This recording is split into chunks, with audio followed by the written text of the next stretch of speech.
All we're here to do is provide care.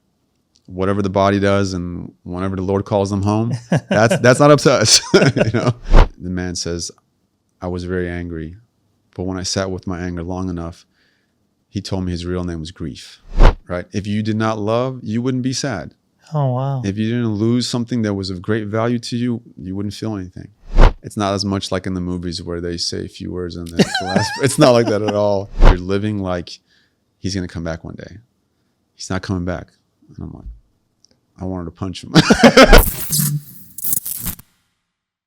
Hi, and welcome to the Key Counselors Podcast. We're here on episode 13. We're here with my friend Oakson with RC Hospice Care. Oakson, so glad to see you. What's up, Corey? Pleasure. Good to see you, brother.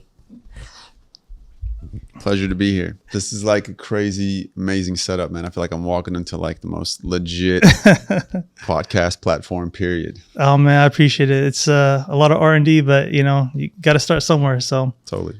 I did good, man. Great work. Appreciate it. Well, Oakson, so I want to talk about RC Hospice Care. It's very interesting in a sense. It's something that I haven't really thought about, but yeah. Went onto your website, browsing around, poking around, trying to figure out more about it. So what is hospice care? Yeah, totally. So, I mean, that's funny you say that. Most people don't know what hospice is until they have to know. And the reason why is it's basically care for those who are terminally ill and typically for people's loved ones, right? So like, say your grandma or grandpa's in the hospital and they have a terminal disease and the doctor comes and says, hey, there's not much else we can do.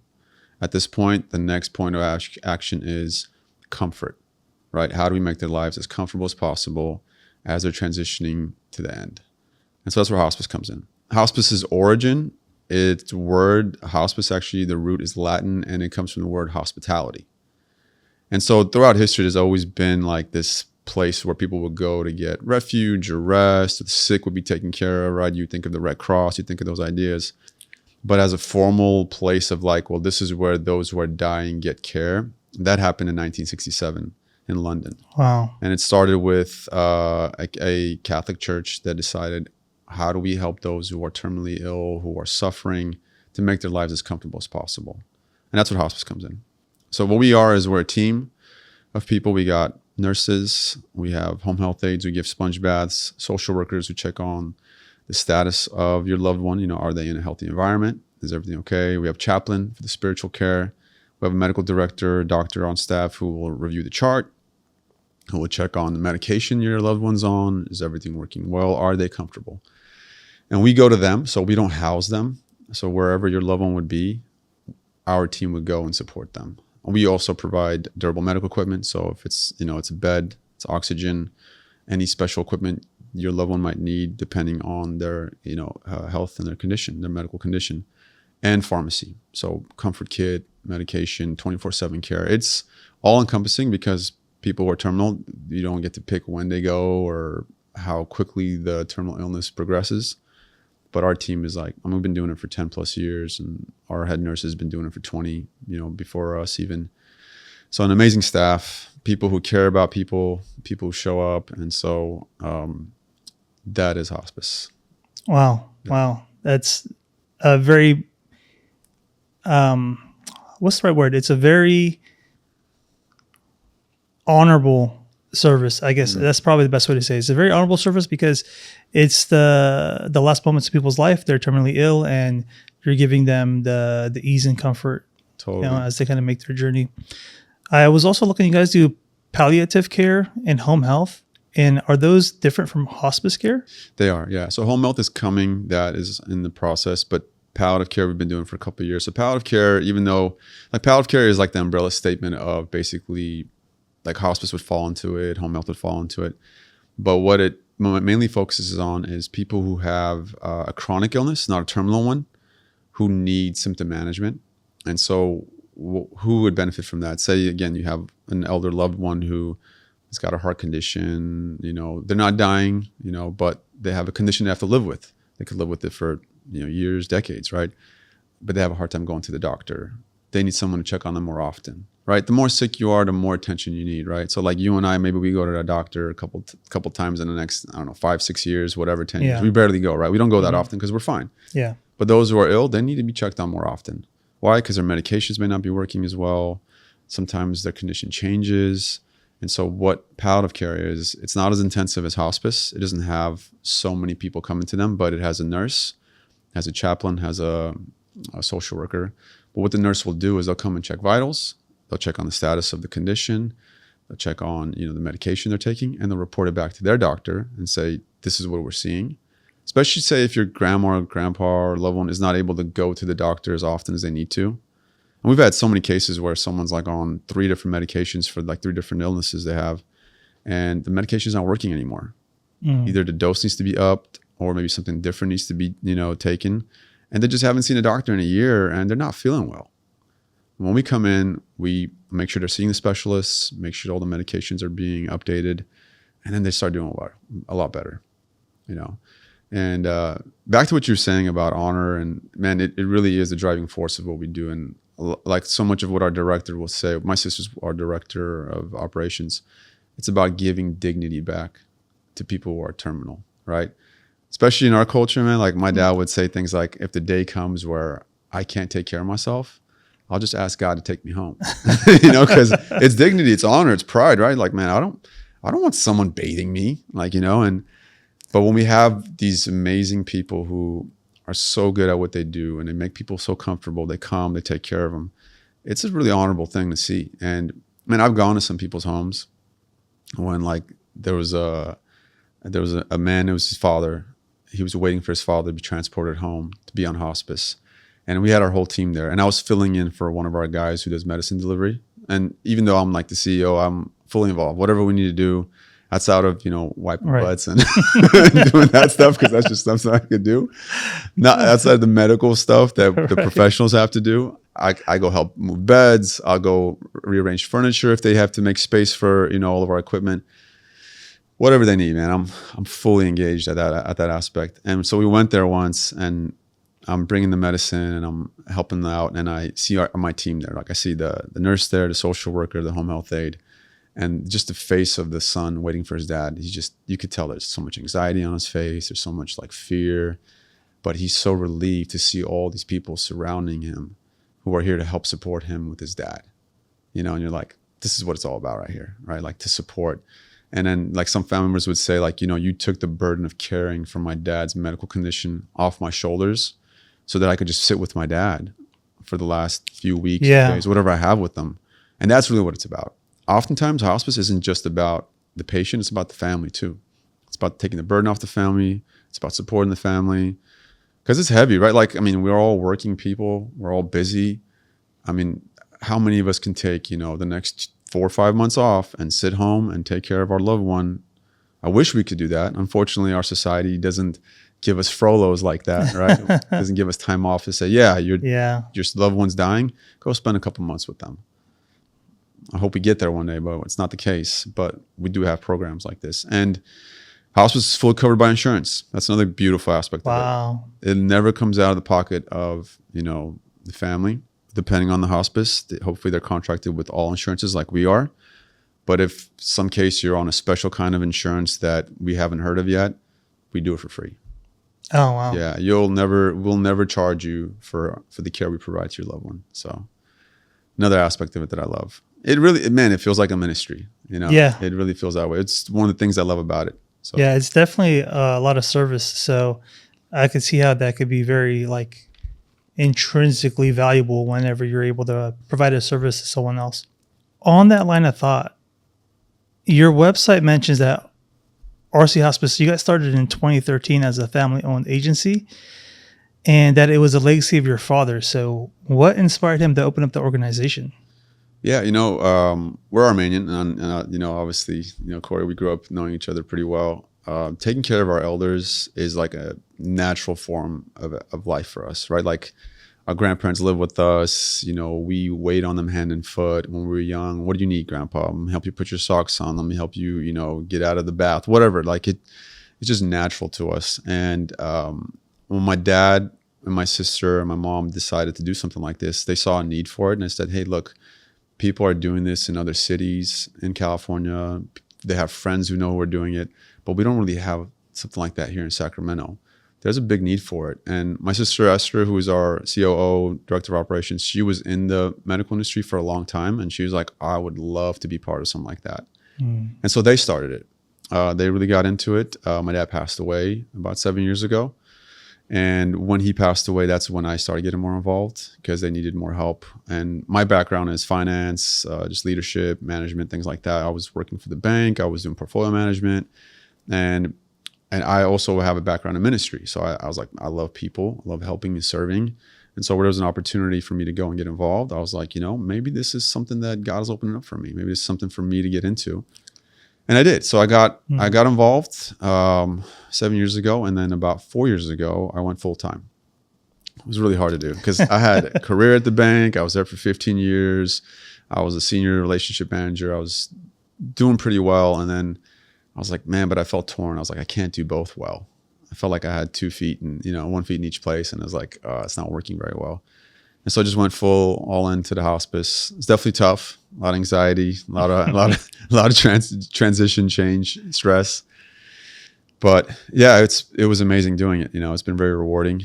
And just seeing the need in the community. I know now there's a lot of hospices that have popped up, which is typically how it works, right? As soon as there's a need for something, there's a big wave into it. But we're seeing less and less hospices coming up. And I think mostly because those who are doing it well and doing it right are outlasting the ones who are kind of don't know what they're doing or cutting corners where they shouldn't. And not saying anything negative about, anybody specific. There's a lot of good hospices out there. I think we're really good because, again, we're owner operators. We're very involved. We choose great staff. We don't cut corners. And, but yeah, that's why my family got into it. And then that's how I transitioned into it. It sounds like your father's heart to serve people is really what got him into it. You brought the family in alongside of him. And then you joined a little bit later on. So what inspired you to make the jump? Yeah, definitely dad had a heart to serve. You could say that. He just loved people. He's a community guy. My grandpa was, my dad's dad pastored the church, shepherd of sorts. And my dad kind of, I think, didn't follow in that footstep of the church. So he did it a little differently. He just would like to help people in a different way. But for me, I just, I like to live my life. I like to believe that I follow the guidance of God, in my life. I like to believe that wherever I go, that I want to do it in essence of God and thinking of Him and making sure that His guidance is part of my life. And so I felt the Lord leading me into this. I felt like God was like, this is the next step for you. And it wasn't easy, man, because I had a really comfortable life at the bank. I was like, no, I'm making good money. I know what I'm doing here. I have a title. I have my responsibilities, but it's not like the weight of a company on my shoulders, And then when I went full-time to hospice, man, I felt that pressure. We have 40 staff members. Every month you got to hit payroll, right? You have to make sure that everything is covered. The vendors are taken care of. And there's a lot to manage with hospice because it's government regulated. Man, the audits are way more intense. Scrutiny. I mean, we're also Joint Commission accredited, so there's accreditation types, several ones that the government the government allows. Yeah. Joint Commission is the highest. So it's easy to get it at first because you could just create a good policy and show them that, hey, we're going to do all this right. And they're like, great, you got the stamp. But once they audit you in 3 years, oftentimes people lose that accreditation because they don't hold up to that standard. We've passed 3 audits because I got a mad scientist and my sister who's operations. We have to always have the Joint Commission seal. We have to make sure we keep that standard. And so we've kept that standard, but also with that standard, it's a lot of stress, maintaining that. It's doing weekly, audits of how is our patient care going, having weekly meetings with our whole medical staff, where are all the details of like, are we managing pain well? Are we managing the falls? Are we on top of, the chaplaincy? Or everything has to be monitored very well. So that's the stressful part of it, but it's been very rewarding. Yeah.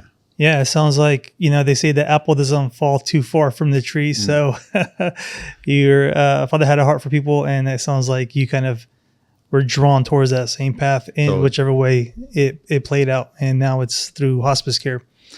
And the accreditation, I was going to speak about that a little bit later on. But before I get there, I was going to ask, so Did any of your family values shape the mission of the organization? It says peace and hope on one's last journey. Just to summarize, paraphrase. Yeah. So, did any of your family values contribute or shape that mission? Yeah, it's funny you say that, because I think when I talk about some of those values that we have for our mains, it's pretty like, well, of course we have those values, honoring our elders, dignity, respect, caring for people, having a moral standard for things. It's natural to us, especially when it comes to people. That's always been heavy in our family too. My dad may have had a lot of flaws in a lot of ways, but the man was a righteous guy. Doing the right thing was very important to him. Thinking long term, right? Not cutting corners, not trying to shortcut things to make a quick buck. And you can easily down some of the visits, right? You can shorten staff up to a point where you're doing the bare minimum. There's plenty of places that do that. And you could become more lucrative, pocket the money more, or you can do the right thing, making sure that the patient gets everything they need. And if you do the right thing, long term, everything will pay off. So that's our goal. That's how we're 100%. Yeah.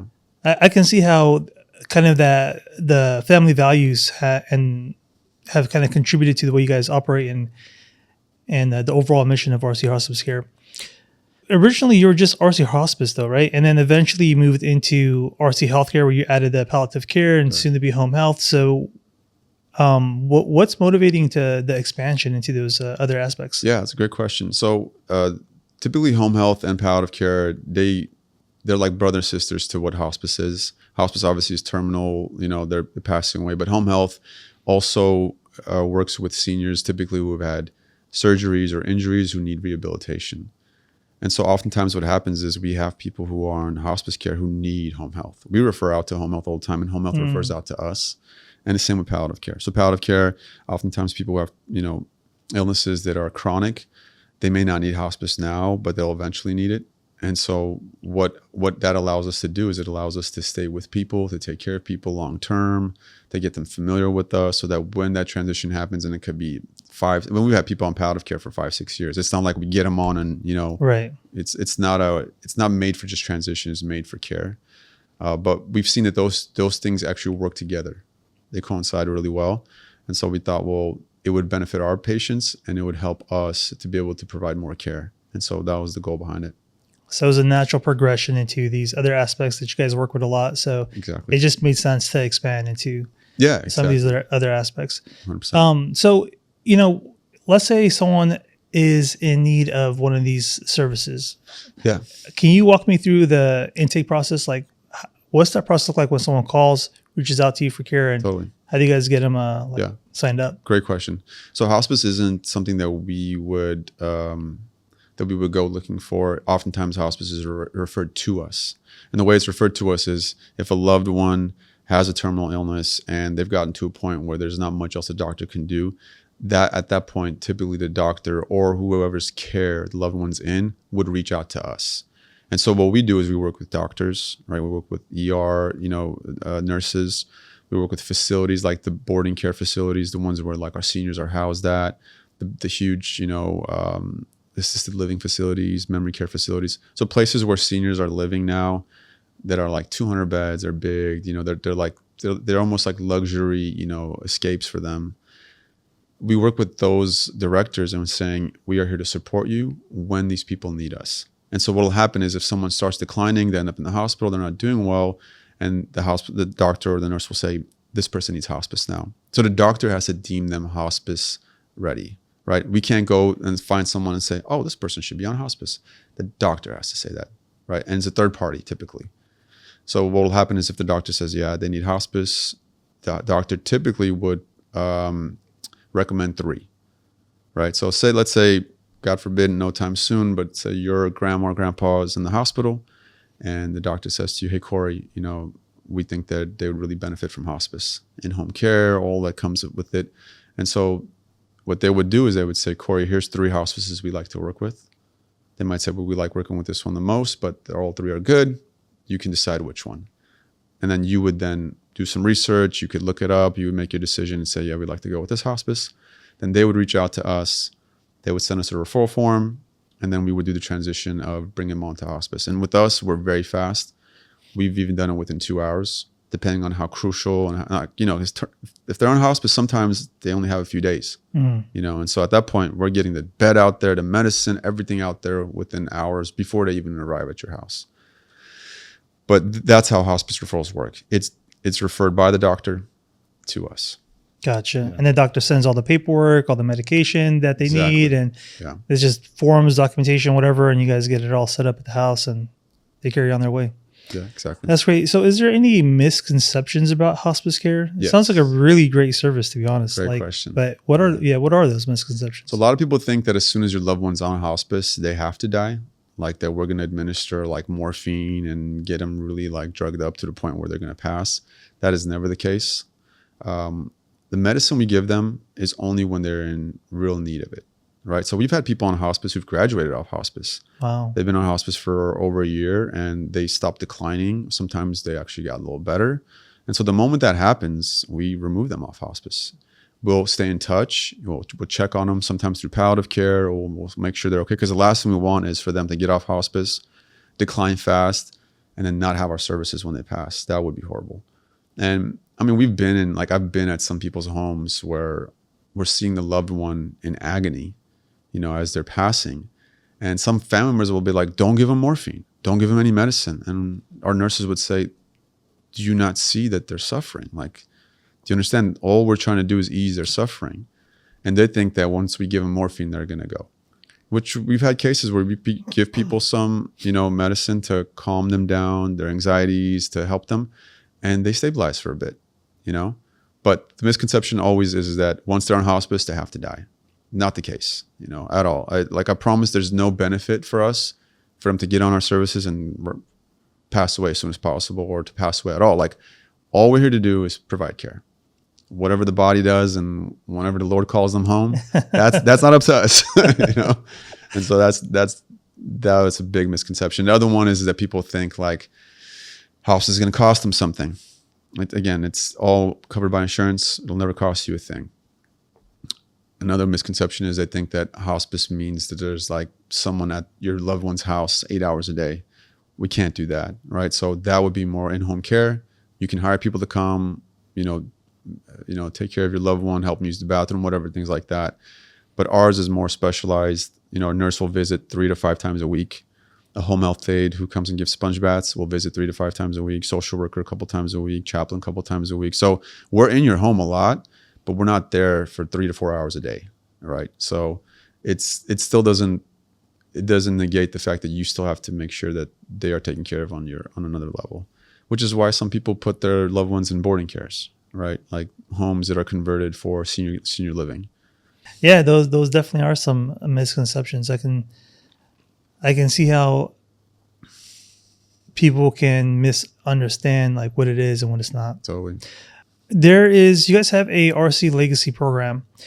There on the website, it looks like there's like trinkets and other like memorabilia that people can get. Can you tell me a little bit about that? And do people find that helpful? It started when a few years back when a certain loved one said, I have like clothes from my dad that I'd love to turn into something. And so the idea became, well, what if we could take some of your loved one's stuff, whether it's clothing or bed sheets or whatever, and turn it into a teddy bear, or turn it into like a little memorable thing that, is specifically something they owned. And so it's a free program. People donate into it, because sometimes what will happen is, we'll take care of people and they're like, I just loved how you took care of my dad. Can I just write you a check for $1,000 as a gift towards what you're doing? And that happens quite often. And so we're like, this is wonderful. How can we take that money and reinvest it back into patient care, loved ones? And so that's how we created the Legacy program. Yeah. So when we get donations, most of it goes right back into, just doing stuff like that. When my dad passed, my sister, of course, went and took a lot of his stuff and made all kinds of things out of it. And I'm like, okay, that's cool.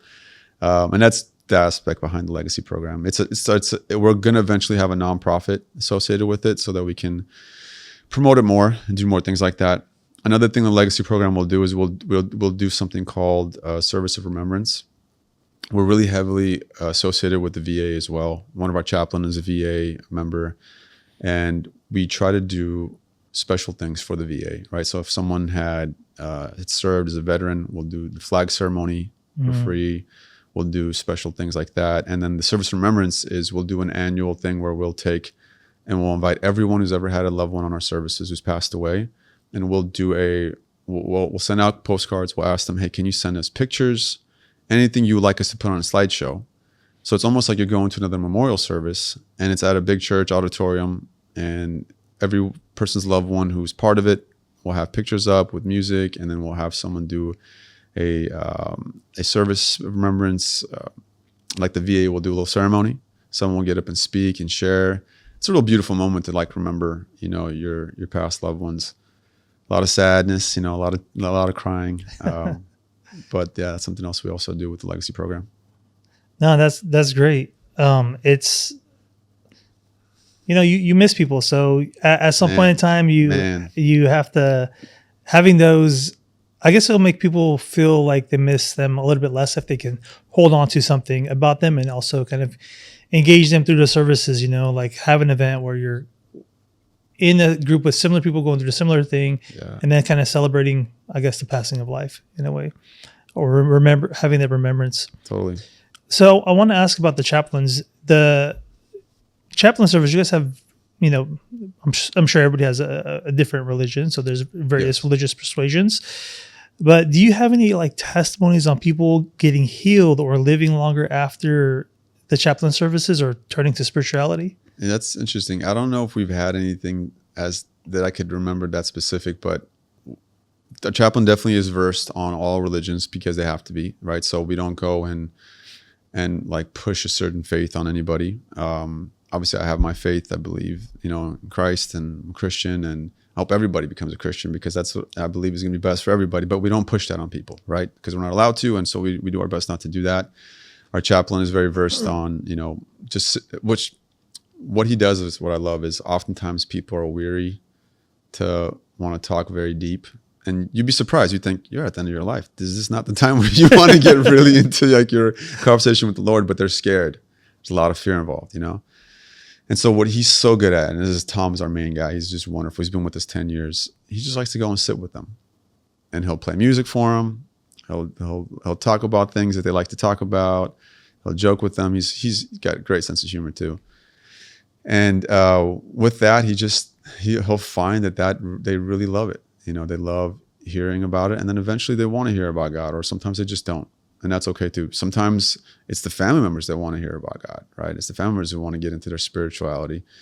Something like end of life, man, it really shakes you, right? And it puts things in a different perspective. Sometimes you find your faith. Sometimes you get bitter.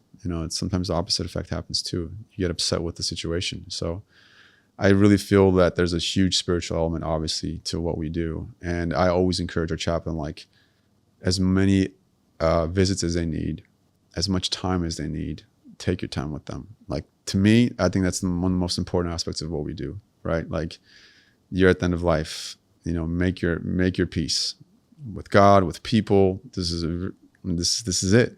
You're about to go, And so, huge promotion of that.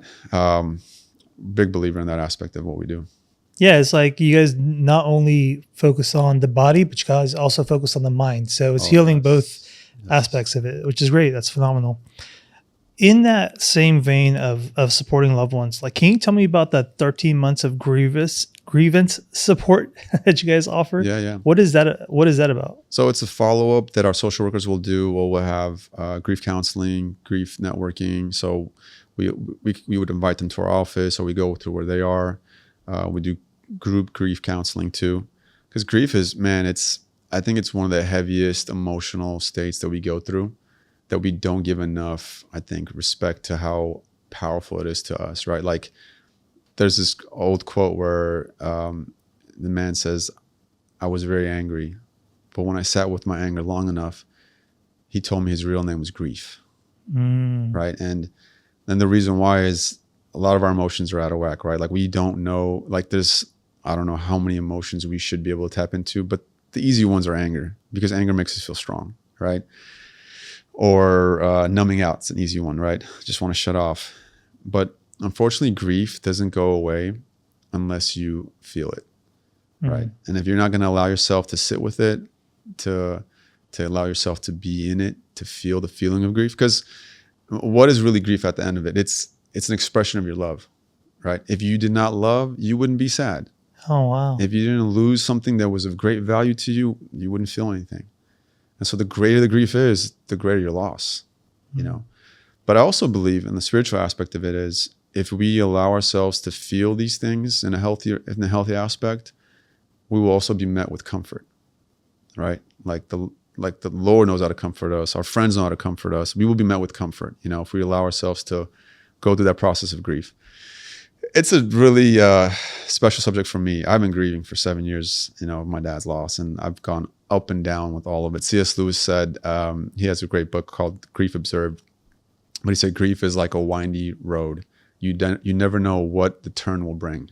And oftentimes you think, I'm over it. I'm good now, you know, because I want to move on. I don't want to hold on to this forever.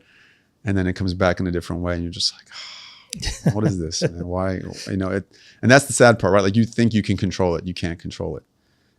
It shows up when it wants to, you know, and you have to learn to like allow it to be there, allow it to sit with it, to give it your attention. And really, it makes you a more whole person. Like, when I wouldn't sit with my grief, I would be more angry. I'd be less patient with my kids. I'm like, I don't like this. Why am I like this? You know? But once I sat with my grief and allowed myself to process through it and just acknowledge what I lost, I found myself more patient, you know, found myself more calm. And so we're a big believer in that. So we have a huge program for it. We want to offer it. Not everyone wants to be part of it. Like, everyone has their own way of doing it, right? Like, even with the chaplaincy, some people are like, hey, I have my own pastor. I have my own, you know, priest, or if they're whatever, if they're Muslim, like, hey, we have our own. We don't want it. Of course, we're not here, again, to push that on you. It's not our place to do that. But that's one thing I would encourage everybody to do. Like, if you have grief, and it's no joke, you know, don't run from it. You know. So you guys stay engaged then with the families Totally. for 13 months afterwards. If they need anything, someone to call, someone to talk to, you guys still support them even after the passing. We do. We also send out annual memorial cards that our staff will sign. We'll send out cards after the passing as well, just encouraging, letting them know we're here for you. And, you know, it's sweet. Some people don't have people, you know, some people like us, we have huge communities. Some people don't have a lot, you know, and so any bit of support and encouragement goes a long way. Yeah, man, that's just phenomenal. Really, really powerful services that you guys offer. I can see how beneficial they are. We're talking about grief and mourning. So that windy road, what are the 5 stages of grief? Yeah. So the 5 stages of grief, right? They are anger, and I'm probably not saying in the right order, but it's anger, it's bargaining, it's depression, it's denial, and then of course it's acceptance. I know acceptance is the last one because that's how we get to the end of it. But even with those, you know, someone who put it together, the 5 stages of grief, it isn't always in order, right? Like, you would think you start with like, okay, anger first, and then bargaining, and then denial, or was it denial first? But oftentimes you do all of them. You know, I found myself coming to acceptance, like, great, okay, I accept it.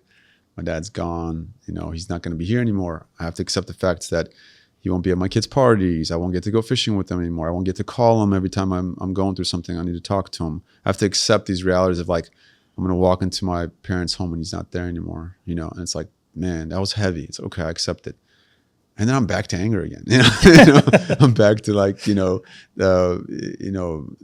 of it, you know, and it would just go up and down all the time. Grief, like I said, man, it's such a powerful emotion, you know, and the more you loved somebody, the more you were attached to them, man, the heavier it is, you know, and acceptance really is obviously the key element there. And the more you can accept it, like my wife would tell me sometimes, I think you have to say out loud, I'm living without my dad. He's not around anymore.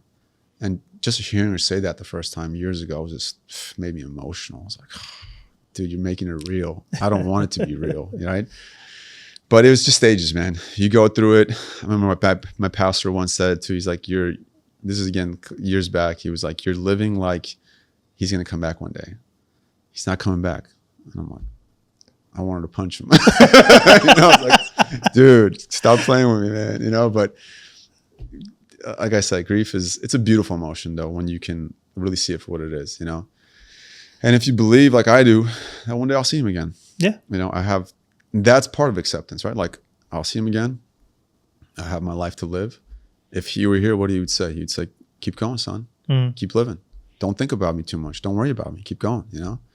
And so having that kind of dialogue with myself is a huge aspect of it. It's like, that's right, man. You know, and one day I'm going to go, you know, there's this saying, we all think we're going to live forever. You know, we're all acting like this is permanent. It's not, man. You know, so, you know, that helps a lot with the acceptance too. And the more you can accept it, the more you can just acknowledge, like, yeah, you know, this is part of life. I don't understand it because the brain can't, right? Like the brain can't understand death. Well, where is he? What do you mean? He was here. He's not. Where did he go? Right? Yeah. Spiritually, we know how to explain it. Well, we know his soul left the body. He's, you know, he's in heaven. He's with the Lord. You know, his memory's always with you.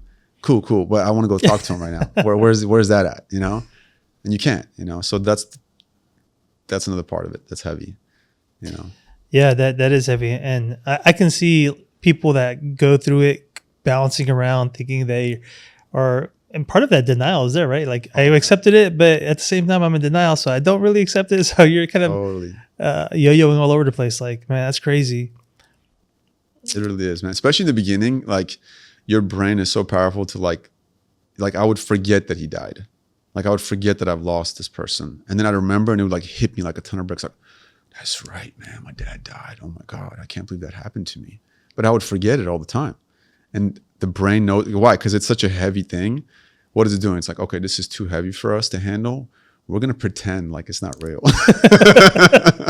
Right? And people do that with all kinds of things, right? We like to escape reality sometimes, right? So hopefully if you don't do it with the wrong things, right? You don't do it with substance. You don't do it with things that are toxic to you and your family and your loved ones, which I'm lucky that I didn't do. Like I'm wise and I'm lucky that I didn't fall into that. You know, I was like, I'm not going to go into that. Like, I'm not going to try to numb myself out of this. The numbing mechanisms I did use was fishing, you know, golfing, seeing friends, you know, the healthier versions of stuff, healthy escapes. Right. So. Yeah. Building a community, kind of having your support system in place for sure. Yeah. That's huge.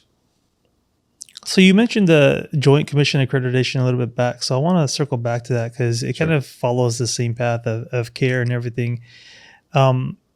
You said you guys got that early on, but you guys have a level 2 accreditation. It sounds like there's a couple levels to it, and I'm not 100% familiar with it, but what's the difference from a level 1 and a level 2? I think the level 2 is associated with the VA. Yeah, so the VA has, I think, 3 to 4 levels of like how involved are you with them? Are you, you know, providing additional support and care to the veterans? And the more involved you are, the more they give you, the higher levels you get and the more access you get to work with them. Joint Commission only has one. It's just either you get the gold seal or you don't. So that's the separation between those two. Gotcha. Yeah. Joint Commission standard is pretty high up. They do annual conferences for updates. Again, they only hired like the most best nurses and staff members to do the training. When they come out, they take 3 to 4 days. They go over everything. Like, they're going over all your notes. They're going over your programs, your policies, your training sessions. Like they go and observe too. They come out with you with your nurses. They want to see how your nurses are handling things. They want to see how your home health aides are working. They spend 3 to 4 days with you all day long, and they go over everything and they see, are you still meeting our standard? Oftentimes they'll find stuff, right? Because no one's perfect. Hey, there's a few things we want you to work on, but those are minor. Luckily, you guys, the seal stays with you. You're good. Just fix those. You're good. And again, that's all credit to my sister, who's the COO, the director of operations. She's all about it, you know, she lives and breathes it, you know, which is great. So that helps us. We have a pretty solid team. So, yeah.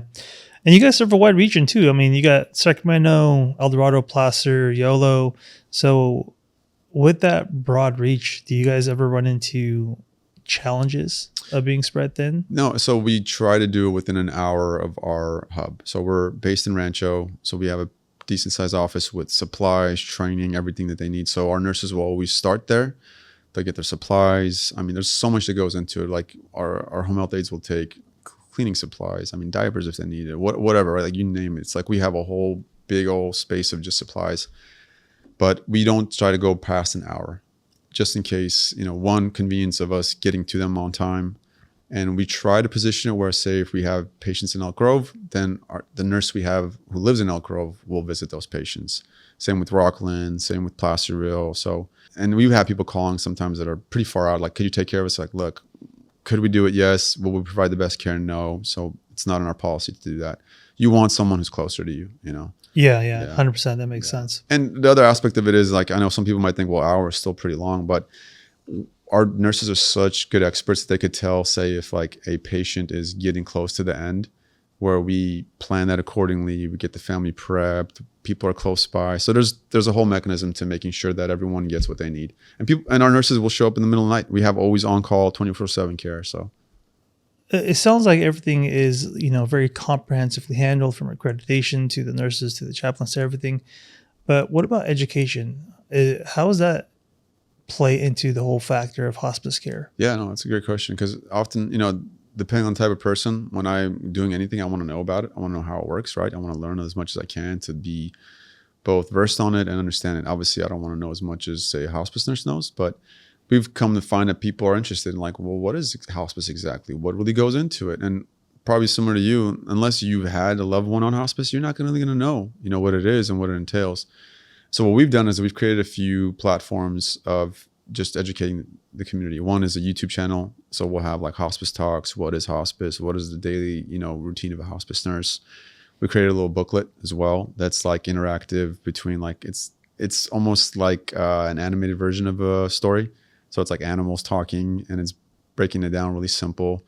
We have our social media platforms that also talk about it. And there's just tons of resources. Also, if you ever want to call and talk to someone, our staff is ready. I mean, they can take as much time as you want to explain it all to you. We've had cases where loved ones were like, yeah, I know my, or like the family was like, yeah, I know my mom or my dad needs hospice, but I'm not ready for that.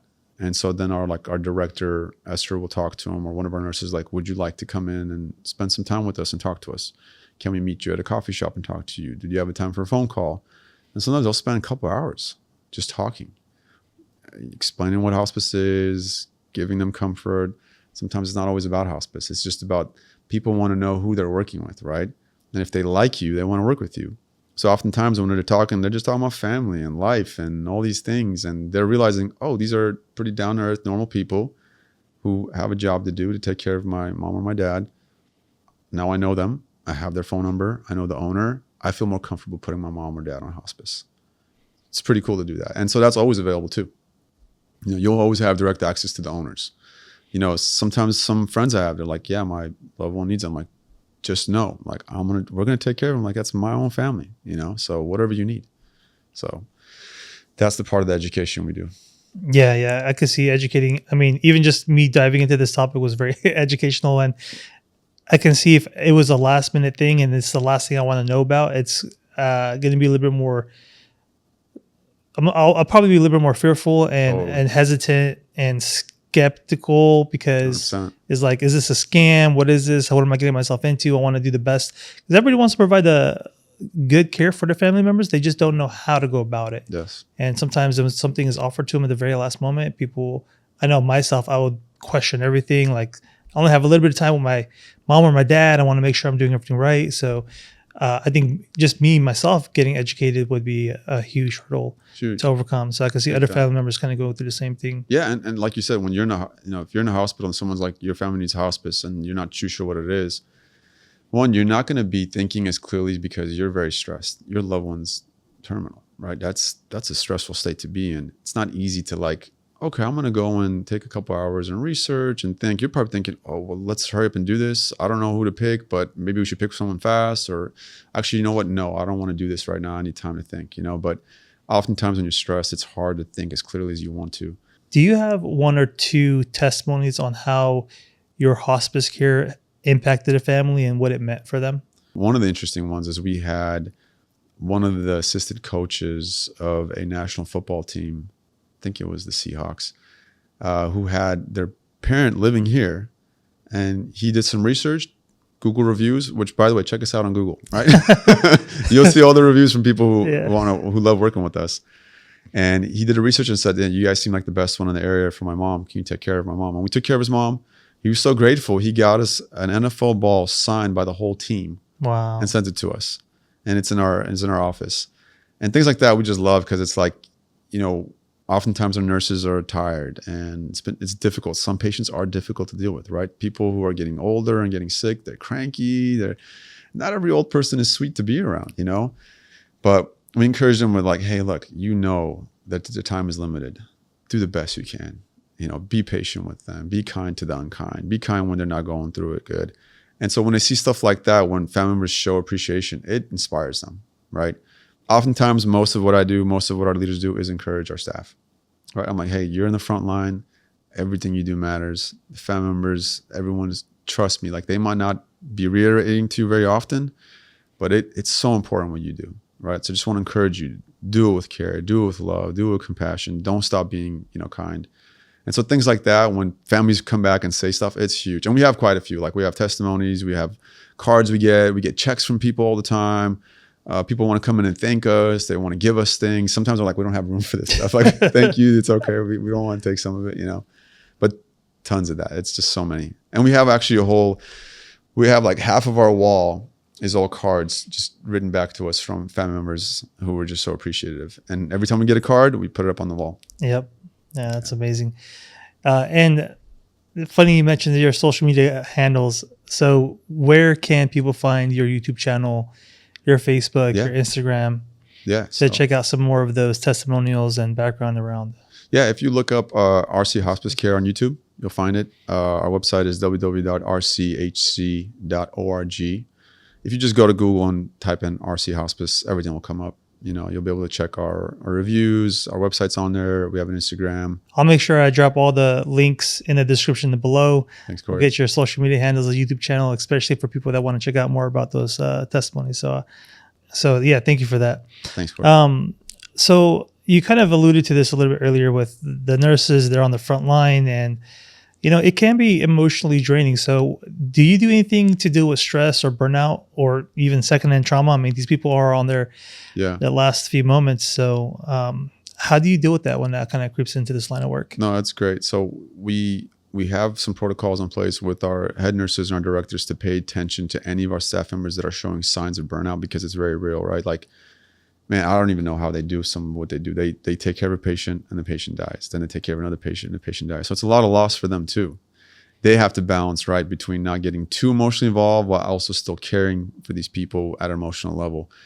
And so we have protocols where, one, our nurses, our directors, our leaders are paying attention to the staff members. If there are any of them that are showing signs of burnout, that they pull them aside, they talk to them to find out, what do you need? Do you need some time off? Do you need some counseling?